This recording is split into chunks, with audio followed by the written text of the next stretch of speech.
So Gaurs is a technical organization and we are focusing on providing sustainable solutions to the dyeing and processing industry. As we are all aware, the world is moving towards sustainability more and more, and people are moving towards greener fuels, sustainable energies, etc. And we are fully focused on providing our best sustainable machinery for the dyes and processing industry. So we've got European principles who are all providing sustainable solutions. Now when I say sustainable, it's more on less of energy, less water, less utilities. I've got the pre-treatment ranges, we don't need any chemicals. We do the bleaching using the ozone gas. The ozone generators come with the machine.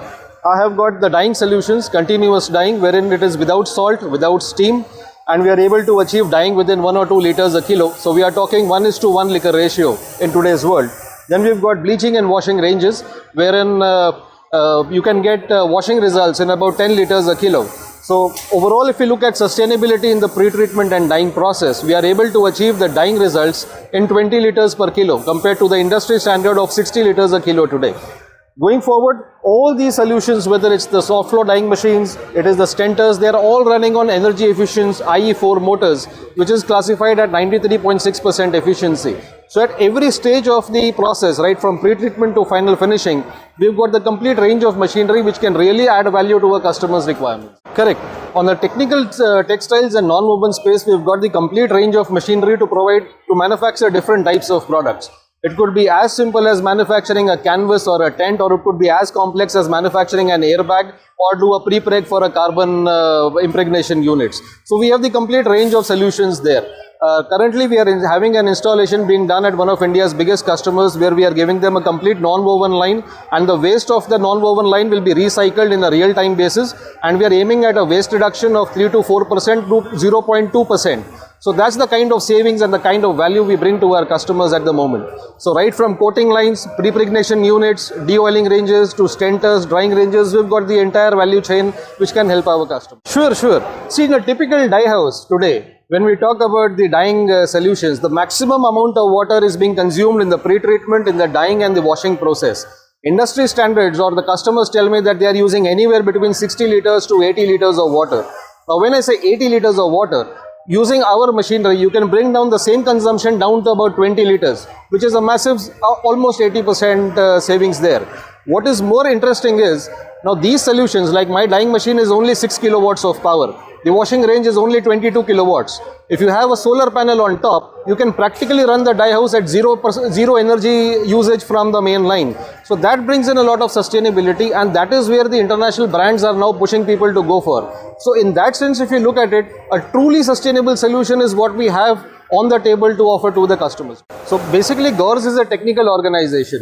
We don't work with a typical sales team and a service team kind of a setup. In our case, it is a more integrated experience that we are offering to the customers. So when I say that, what I mean is, any customer who's looking at a technical solution should look at evaluating Gaurs as an option. Yes, we could be an option, but if you start discussing with us, who knows, we could be a preferred partner in the journey. And what we do is, we don't sell machinery. In our case, the Gaurs is in the business of trust.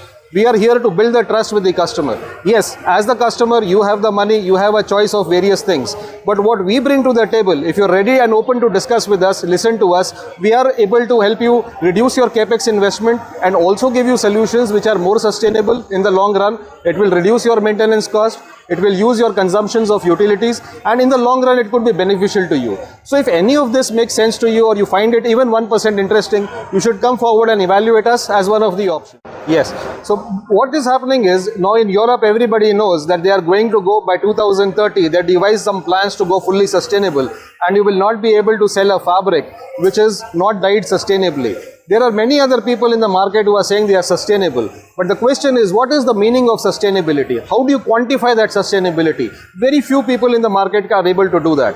In our case, the offerings that we are giving to the customers, we already have some brands, the global brands have already invested in this, and they are promoting these kind of solutions.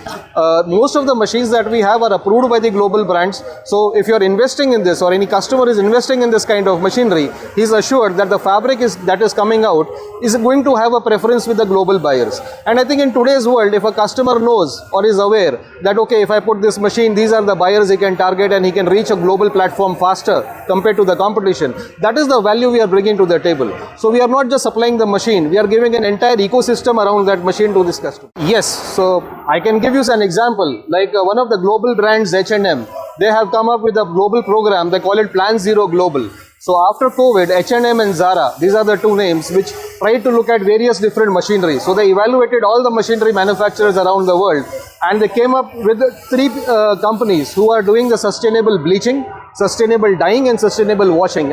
And in case of these two buyers, they say any future dye house, if they want to have a state-of-the-art machinery, they should have this particular bleaching, this particular dyeing and this particular washing. Incidentally, for me, I'm happy to tell you that Gaurs is having all these three machinery manufacturers within our portfolio.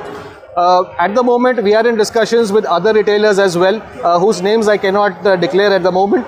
But there are trials being done with some of the leading brands, and I think we are very well in the position to create a niche area for ourselves by collaborating with customers on one side and with the global brands on the other side. So what we see is textiles is already contributing to a large chunk of the GDP of India. And with the current government saying a 1+ China policy and people looking at options other than China, India is very well poised to take on the lead, provided we are able to do that. So it needs coming together from all different people, whether it is the customers, whether it is the machinery suppliers, the consumption, the dyes chemical suppliers, as well as the buyers. So once that ecosystem is there, I mean, to a large extent, we are already doing it in bits and pieces. Like we are in Tirupur, this is the knit hub of the world. But India is very well poised to become the fashion capital of the world or the textiles capital of the world. For this, and going forward, when buyers are pushing sustainability and low water usage, everything, what I see as a machinery supplier is the customer now should start getting into what kind of value he is bringing in this fabric. No longer the fight is on the volumes. It is no longer how cheap you can make. Now probably is the value addition that you are bringing there. And I think we are very well poised as an industry to bring in that value. We just need to be a bit more proactive. We just need to get into deeper technical things when we are buying any product or we are selling any product. And I think once we do that, we are very well positioned to take advantage of this opportunity that is presented to us.